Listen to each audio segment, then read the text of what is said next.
It is 554 AD. Along the banks of the Volturnus River, not far from the old town of Cassilinum, two armies are encamped within reach of one another. The river, flowing westward from the Apennines to the Tyrrhenian Sea, marks the northern edge of the Roman position. The bridge nearby, an old stone crossing with strategic importance, has been secured without resistance. The Romans, under the command of Narses, have held this position quietly. The ground south of the river is open, ideal for organized deployment. His men have used the time well. Infantry units have dug shallow entrenchments and marked out their lines. Archers are stationed on both flanks, slightly elevated. Their ranges have been measured, their sight lines set. Behind the ridgelines and in the woods, cavalry remain concealed, waiting under orders not to move unless called. Nothing about the formation is hurried and nothing is improvised. Every placement has a reason. Across the field, the Frankish camp is less orderly, preparing for battle in their own way. Their camp is set in looser formation, their troops moving with less rigidity. The numbers of their force have thinned due to disease, distance, and earlier fighting, but it seems that their morale remains steady. Commanded by Bucalin, the Franks have not advanced, nor have they withdrawn.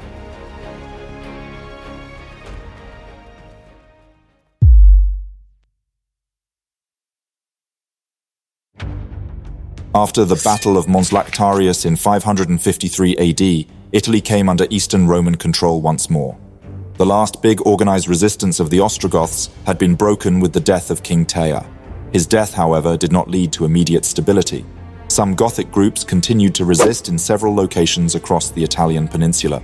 Strongholds such as Cumae and Centum Cellae remained under their control.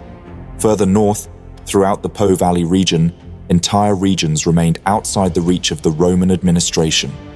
Civil institutions had collapsed during the long years of war, and the infrastructure of imperial rule, such as governors, tax collection, and legal authority, had not yet been restored. In these zones, authority was often contested or simply absent. The war had shifted the balance of power, but control on the ground was uneven and incomplete. Years of warfare had also left their mark on rural areas in Italy. Crops had failed, roads had deteriorated. Many towns had been reduced by siege or been depopulated by the plague. The strategic control across the peninsula continued to fluctuate. In some regions, Gothic forces withdrew slowly, negotiating terms or waiting for reinforcements that would never come. In others, Roman detachments moved in cautiously, wary of ambushes and unsure of local allegiances. It was a chaotic time. The Roman presence was now dominant in theory, but still fragile in practice. Narses, the Eastern Roman general in charge, was aware of the challenges that remained. He recognized that the absence of Ostrogothic rule might invite other groups to assert influence in the unstable regions. Even as he worked to stabilize the southern provinces, fresh incursions from the north loomed on the horizon. The previously fought battles had been decisive, but they had also come at the cost of extensive logistical planning, delicate alliance management, and persistent campaigning. The post-Roman West remained dominated by various Germanic kingdoms.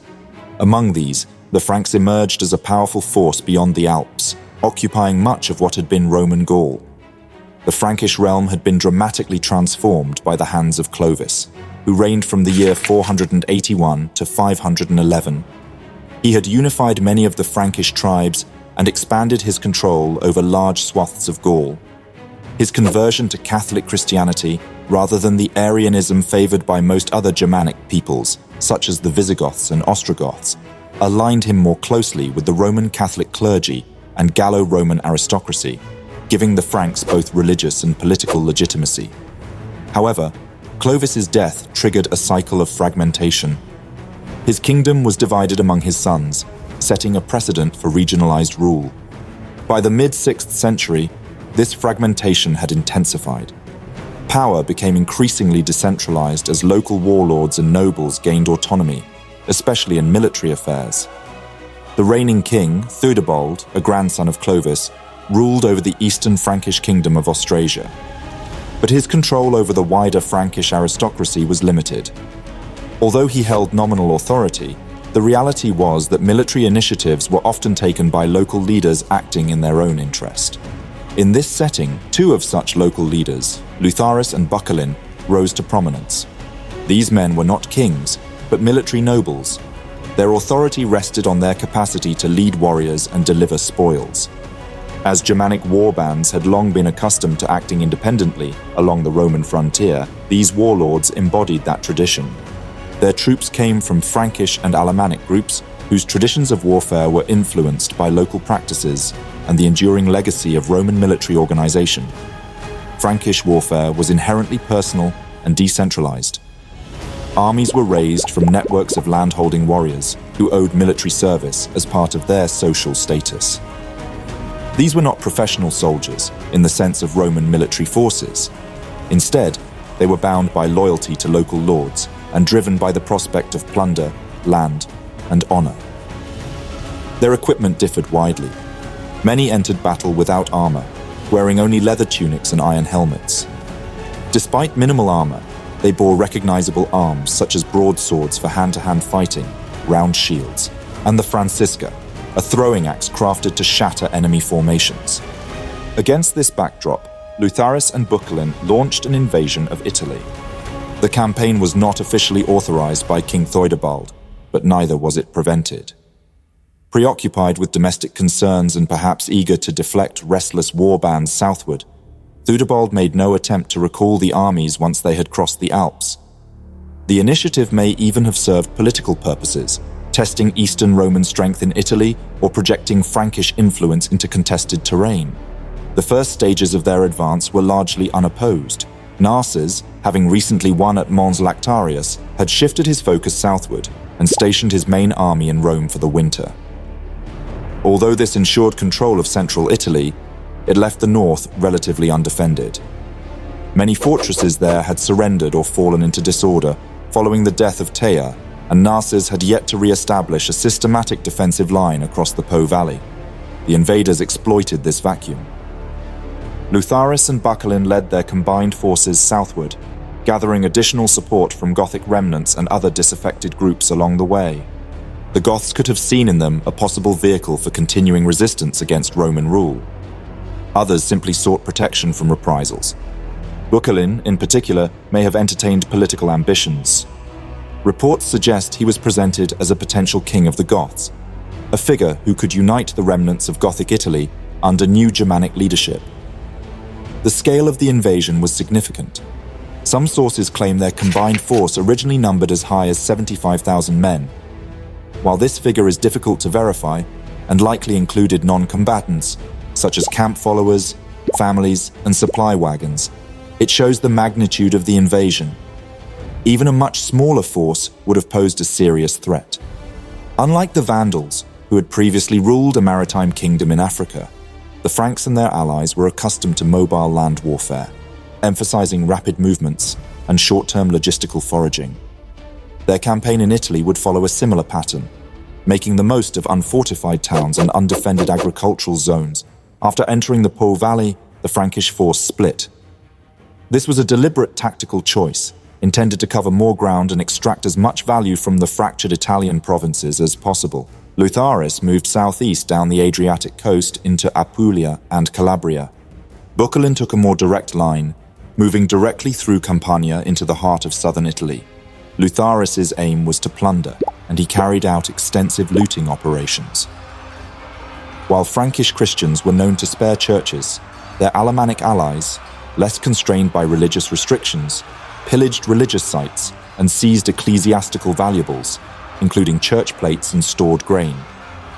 Towns that could not resist were stripped of supplies. Roads were used and damaged in equal measure. These operations, though successful at first, met with disaster on the return. The plunder was considerable. The carts and animals were heavily loaded with the looted food, coins, sacred vessels, and other valuables. Lutharis's column stretched long behind him, slowed by the very success of his campaign. Each day brought more supplies, but at the expense of time and group unity. For a while, the retreat was unopposed.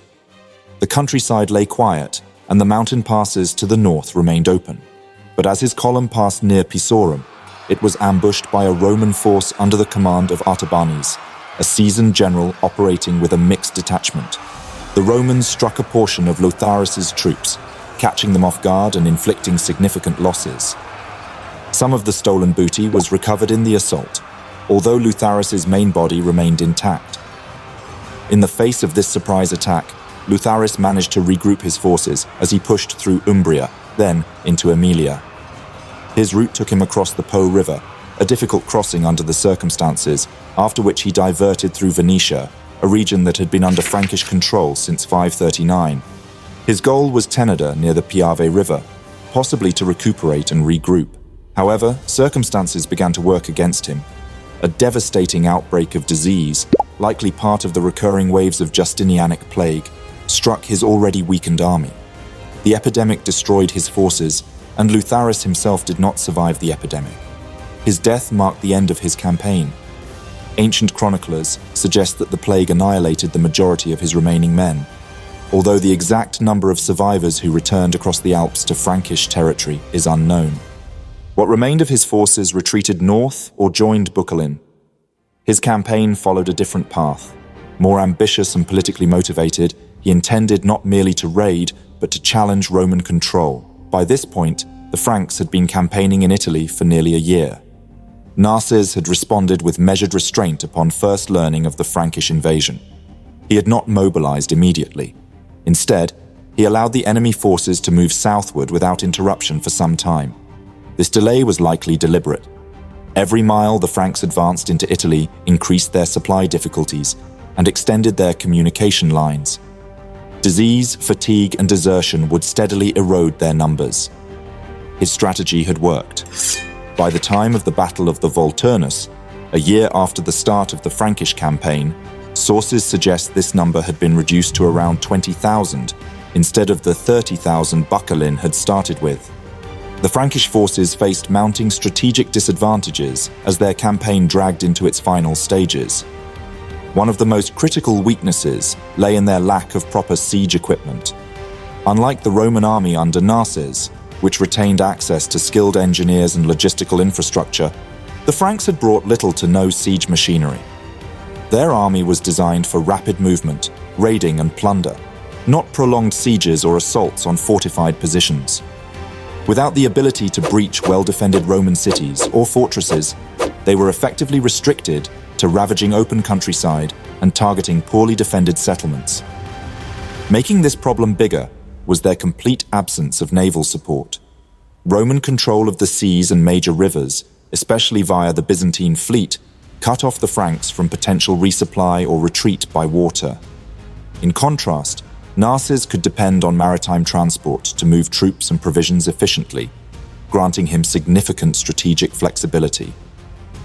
The Frankish campaign had been built on the assumption of mobility and self-sufficiency, relying heavily on foraging and pillaging to sustain the army. However, this model became unsustainable as the campaign stretched into unfamiliar territory. The local population was depleted or hostile, and Roman forces increased pressure. The decision to continue deep into Italy without securing reliable supply lines or a clear path of withdrawal left Bucalin's army dangerously exposed. In the months following the departure of Lotharis and the retreat of his forces northward, Narses began methodically preparing his response. With intelligence confirming the presence of Bucalin, Narses initiated the slow consolidation of a new field army. The assembly process began sometime in early to mid-554 after the Frankish army had advanced through Umbria and into Campania. Drawing from imperial garrisons and federate contingents, Narses pieced together a diverse force that included Roman regular infantry, heavy cavalry, and a number of allied or mercenary groups including Gothic auxiliaries, Lombards, and Heruli. These federate groups, although non-Roman by origin, had long served under imperial command. Among them, the Heruli stood out as especially valuable for their role as light infantry, mobile, adaptable, and suited to irregular terrain. In earlier campaigns, they had served alongside Narses, including at the Battle of Taginae against Totila. Narses had thus spent months assembling, coordinating, and strategically positioning a combined imperial and allied army. His aim was not to meet the Franks in a head-on clash, but to manipulate terrain, timing, and formation until the battlefield belonged to him. The ground of his choosing was near the Volturnus River.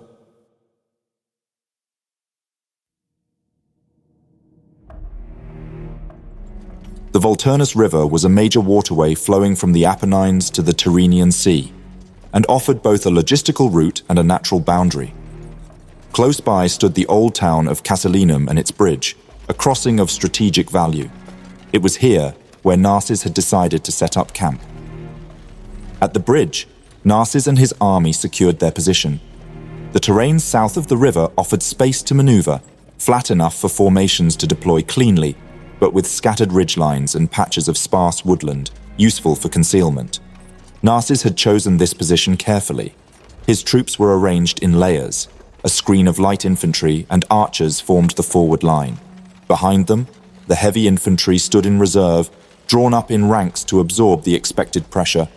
To the left and right, archers were placed on slight elevations. They positioned themselves so that their arrows would converge at the center. Further behind, screened by terrain, his cavalry waited. Hunnic horse archers, Isaurians, and Lombards, all prepared to strike at the flanks when signaled. However, as his troops were deploying, a dispute erupted. According to Agathias, whose account survives indirectly through summaries in later works, a Heruli officer killed a servant, leading to disciplinary action by Narses. When the officer refused to accept punishment, Narses had him executed. This triggered a breakdown in discipline. The Heruli contingent temporarily abandoned the army, stating they would no longer fight under his command. Their absence created a serious gap in Narses's formation plans. The Heruli, while not a heavy infantry force, were crucial for reinforcing the center, where the line was designed to absorb the initial shock of the Frankish attack. Narses adapted his strategy to account for the missing unit. He placed Gothic and Roman infantry in the center, backed by archers, and stationed cavalry on both flanks, a layout he copied from his previous victory at Taginai. Narses left space open in the center for the re-entry of the Heruli. It was a calculated risk. Across the plain, the Frankish warriors moved onto the field in loose, irregular clusters. Their initial formation was broad and uneven, organized less by military doctrine than by kinship bonds and the cohesion of individual warbands. Warriors stood in shifting ranks. Among them walked their war leaders. They called out commands, gesturing with spear points and raised voices. Horn signals rang out in clipped and familiar tones. These were not formal battlefield signals, but tribal calls long used in frontier skirmishes and alpine raids. Slowly, a transformation began. The broad front of men began to contract. The flanks fell back. The center pushed forward. Units shuffled into position, condensing the field into a single and concentrated form. What had been a disorderly line reshaped itself into the familiar battle wedge, a formation chosen not for its flexibility, but for its brutal purpose, to split and break through. At the wedge's tip, the vanguard took their place. These were experienced fighters, selected for the initial assault. Each man carried the Francisca, a heavy-headed throwing axe with a short handle and curved blade. Known for its ability to disrupt shields and unsettle formations, it was as much a symbol of Frankish warfare as it was a weapon. The axe throwers stood shoulder to shoulder, shields raised, awaiting the advance. Spearmen filled the central body directly behind them. They held their weapons low and forward, moving together in a dense grid. Behind them followed swordsmen. Some wore simple iron helms, others had none. Their blades were broad and suited to short-range combat, designed for cutting in tight, chaotic encounters. These rear lines kept close order, their shields locked as they moved. There were no cavalry screens, no siege machines, or supporting missile units. The entire Frankish force advanced on foot, committed to one concentrated strike. The wedge had now taken its final shape. A blunt triangle of bodies, its tip fixed directly on the Roman center. Then, they advanced. Their wedge tightened even more as they moved. They concentrated their weight toward the apparent gap in the Roman center. As the Franks came into range, Narses gave the signal. Horns sounded once from the back. The archers opened fire. Arrows fell in high arcs, striking the advancing wedge from above. The heavy shields of the Frankish front rank absorbed many of the shafts, but gaps began to appear further back where formations were less dense. The advance slowed, though it did not break. The Frankish outer ranks compressed inward to shield against the missile fire, and the entire formation narrowed further, driving ahead into the Roman center. The Roman front line fell back in controlled withdrawal. Light infantry yielded ground, revealing the heavy units behind them. The Frankish tip struck the central ranks, engaging in close combat. The shock was heavy but contained. The Romans held. At that moment, a signal flag was raised. The Roman flanks advanced. From both sides, the cavalry began to move, sweeping around the sides of the wedge. Their aim was not to engage the Frankish tip, but to isolate it, cutting off support and threatening the rear. The pressure began to build. Arrows still rained from behind the Roman line. Infantry in the center held their ground. But the trap was beginning to close. From the rear of the Roman position, movement stirred. Dust, banners, and the glint of spearheads. The Heruli had returned. Reports of the Frankish breakthrough had reached them mid-March, and despite earlier hesitation, they turned back. Emerging through the central gap in the formation, they advanced at a steady pace, ranks tightening as they approached the embattled line. Roman troops shifted to make space. Officers barked commands. The Heruli slotted into the formation with practiced speed, reinforcing the crumbling center just as the Frankish pressure reached its peak. Their arrival was no mere support, it was the final piece. Shields locked, lines reformed, the Roman center stiffened with renewed motivation. The trap was now sealed. The Frankish wedge suddenly slammed into fresh resistance and began to stall. The Franks, committed deeply into the Roman formation, found themselves locked in place. They had pushed forward, but could not withdraw. Their flanks were exposed. Roman cavalry had already begun to sweep around the outer edges, probing, striking, and retreating. Disruption began to ripple down the rear of the Frankish wedge. Then, Narses gave the second signal. The Roman cavalry moved in from both flanks from the ridgelines, no longer skirmishing but pressing hard. They crashed into the rear and sides of the Frankish force, collapsing the outer layers inward. On the right, mounted archers swept around to strike the Frankish left. Their arrows targeted the dense infantry pressed inward by earlier volleys. On the left, heavier cavalry wheeled wide and struck the Frankish right from the side. The encirclement was set in motion. There was no room to maneuver. The Frankish formation simply could not pivot. Their ranks were packed, movement restricted. Some units attempted to expand outward to relieve the pressure, but this exposed them to cavalry charges and further missile fire. At the center, the wedge began to lose cohesion. Roman infantry, now reinforced, pushed forward. Heruli troops added weight from behind, and cavalry closed from both sides. Communication within the Frankish army was deteriorating. Bucalin was seen directing men near the center, but command and control were fragmenting. Units broke off. Retreat paths narrowed. The Volturnus River, behind the Roman position, remained unbreached, but blocked off any northern withdrawal. The Frankish rear, hemmed in by pressure and terrain, offered no room to regroup. In the final moments of the battle, Bucalin was still at the center of the formation. Now he stood surrounded. His shield was raised, but there was nowhere left to go. He was slain in the middle of the battle's chaos. Fighting continued, but by late afternoon, the wedge was collapsing. Some Frankish groups turned south, attempting to break free from the encirclement. These were likely smaller contingents, war bands acting on their own initiative once central command broke down. They sought open ground, a way past the Roman cavalry lines. But the plain offered no refuge. Narses had arranged his cavalry with layered coverage, and the fleeing groups were intercepted, encircled, and cut down before they could reach the river. Some Frankish units held their ground, either unaware of their isolation or choosing to fight to the end. These groups, tightly packed and shielded, were gradually surrounded. Roman infantry closed in from all sides, cutting off escape and compressing the battlefield further. There was no organized withdrawal, no signal to disengage. The command structure had dissolved. The Romans retained formation, infantry halted, cavalry pulled back to regroup. The archers ceased fire. What remained of the Frankish force was scattered, neutralized, or cut down in place.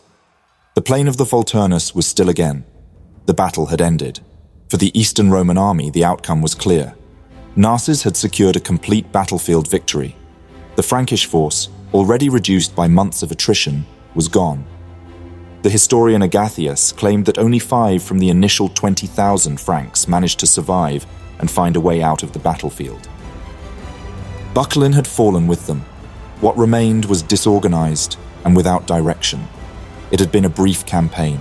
No further detachments would arrive. No reinforcements would cross the Alps. The crisis had passed.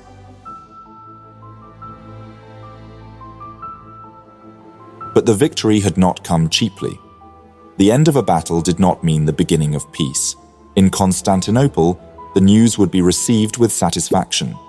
For Justinian, it represented the closing of a long campaign in Italy, one that had begun nearly 2 decades earlier. The western provinces, Africa, Italy, and parts of southern Spain had been reclaimed in part or in whole. The imperial banners flew again over cities once ruled by Vandals and Goths. On parchment and in principle, the empire had been restored. But on the ground, the situation was far more fragile. Italy had not recovered from the years of warfare that preceded the Frankish incursion. As mentioned before, the cities had been starved, besieged, and bled dry. Agricultural production was unreliable. Roads remained broken. Much of the countryside was depopulated or unstable. There were still Gothic holdouts in some fortresses, and not all regions had accepted imperial rule with enthusiasm. Roman control existed, but it was uneven and still being rebuilt. In response to the campaign's conclusion, Justinian issued the Pragmatic Sanction of 554, a decree aimed at restoring civil administration and clarifying legal and landholding arrangements across the battered Italian provinces. While framed as a formal expression of imperial order, it was a recognition of how much damage the war had done. Reintegrating Italy into the empire would require more than a battlefield victory. It would demand long-term governance, tax reform, and military presence. At the same time, the emperor's attention was shifting eastward. Other frontiers pressed. The Roman-Persian border remained volatile, and newly annexed regions in Armenia demanded attention. Garrison troops had gone unpaid, and logistical strains were beginning to show. In court and in council, the victories in the West offered symbolic value, but day-to-day imperial energy was now focused elsewhere. The Frankish campaign, though short, had left an impression. It had revealed the vulnerabilities in Italy's post-war structure, the gaps in defense, the local resentments, the thin lines of communication. Although this time the Franks had not come to stay, their presence had stirred anxieties that would not quickly disappear. The question was not whether Rome had won, because it had, but whether that victory would hold. For the Franks, the defeat at the Volturnus marked the end of an unsanctioned expedition.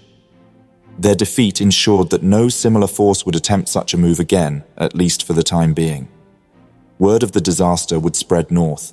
It would be measured not just in numbers lost, but in reputation damaged. For Narses, the aftermath was not one of rest. The army would need to be reorganized, garrisons established, roads and supplies secured.